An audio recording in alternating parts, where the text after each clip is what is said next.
महाराज श्री सुखदेव जी कहते हैं, राजन, श्री सुखदेव जी कहते हैं राजा से कि राजन, गोपियां भगवान की इस प्रकार प्रेम भरी सुमधुर वाणी सुनकर जो कुछ विरह जन्य ताप शेष था उससे भी मुक्त हो गई और सौंदर्य माधुर्य निधि प्राण प्यारे के अंग संग से सफल मनोरथ हो गई। भगवान श्री कृष्ण की प्रेयसी और सेविका गोपियां एक दूसरे की बाह में बाह डाले खड़ी थी और स्त्री रत्नों के साथ यमुना जी के पुलिन पर भगवान ने अपनी रसमयी रास क्रीड़ा प्रारंभ की। संपूर्ण योगों के स्वामी भगवान श्री कृष्ण दो दो गोपियों के बीच में प्रकट हो गए और उनके गले में अपना हाथ डाल दिया। इस प्रकार एक गोपी और एक श्री कृष्ण, एक गोपी एक श्री कृष्ण, यही क्रम था। सभी गोपियां ऐसा अनुभव करती थी कि हमारे प्यारे तो हमारे ही पास है, हमारे प्यारे तो हमारे ही पास है। इस प्रकार सहस्त्र सहस्त्र गोपियों से शोभायमान भगवान श्री कृष्ण का दिव्य रासोत्सव प्रारंभ हुआ। उस समय आकाश में सत सत विमानों की भीड़ लग गई। सभी देवता अपनी अपनी पत्नियों के साथ वहां आ पहुंचे। रासोत्सव के दर्शन की लालसा से, उत्सुकता से उनका मन उनके वश में नहीं था। स्वर्ग की दिव्य दुदुम्बियां अपने आप बज उठी। स्वर्गीय पुष्पों की वर्षा होने लगी। गंधर्व गण अपनी अपनी पत्नियों के साथ भगवान के निर्मल यश का गान करने लगे।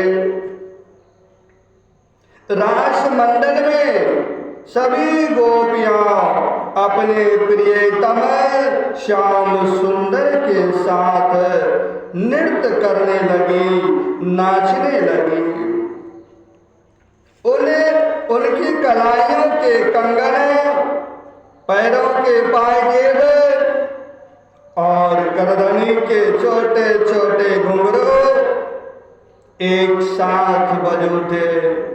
असंख्य गोपियां थी, इसलिए यह मधुर ध्वनि भी बड़े ही जोड़ की हो रही थी।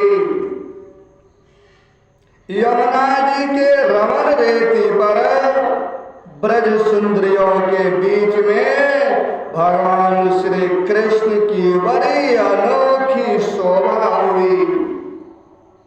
ऐसा जान पड़ता था मानो अग्नित पीली पीली दमकती हुई स्वर्ण मणियों के बीच में ज्योतिर्मयी नीलमणि चमक रही हो। नृत्य के समय गोपियां तरह तरह से ठुमुक ठुमुक कर अपने पांव कभी आगे बढ़ाती और कभी पीछे हटा लेती। कभी गति के अनुसार धीरे धीरे पांव रखती तो कभी बड़े जोर से, कभी चाक की तरह घूम जाती, कभी अपने हाथ उठा उठा कर भाव बताती, तो कभी विभिन्न प्रकार से उन्हें चमकाती, कभी बड़े कलापूर्ण ढंग से मुस्कुराती, तो कभी भौवें मटकाती। नाचते नाचते उनकी पतली कमर ऐसी लचक जाती थी मानो टूट गई हो। झुकने, बैठने, उठने और चलने की फुर्ती से उनके स्तन हिल रहे थे तथा वस्त्र उड़े जा रहे थे। कानों के कुंडल हिल हिल कर कपोलों पर आ जाते थे। नाचने के परिश्रम से उनके मुंह पर पसीने की बूंदें झलकने लगी थी। केसों की चोटियां कुछ ढीली पड़ गई थी। नीली की गांठें खुली जा रही थी। इस प्रकार नटवर नंदलाल की परम प्रेयसी गोपियां उनके साथ गा गा कर नाच रही थी। परीक्षित, उस समय ऐसा जान पड़ता था मानो बहुत से श्री कृष्ण तो सांवले सांवले मेघ मंडल हैं और उनके बीच बीच में चमकती हुई गौरी गोपियां बिजली हैं। उनकी शोभा असीम थी। गोपियों का जीवन भगवान की रति है। गोपियों का जीवन भगवान की रति है, भगवान की प्रेम है। वे श्री कृष्ण से सट कर नाचते नाचते ऊंचे स्वर से मधुर गान कर रही थी। श्री कृष्ण का स्पर्श पा पाकर और भी आनंद मग्न हो रही थी। उनके राग रागिनियों से पूर्ण गान से यह सारा जगत अब भी गूंज रहा है। कोई गोपी भगवान के साथ उनके स्वर में स्वर मिलाकर गा रही थी। वह श्री कृष्ण के स्वर की अपेक्षा और भी ऊंचे स्वर से राग अलापने लगी।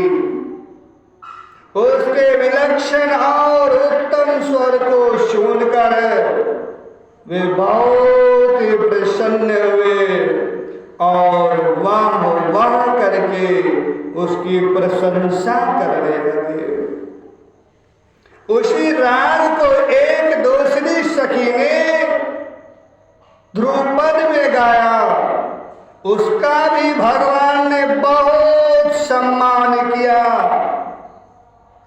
एक गोपी नाचते नृत्य करते करते थक गई।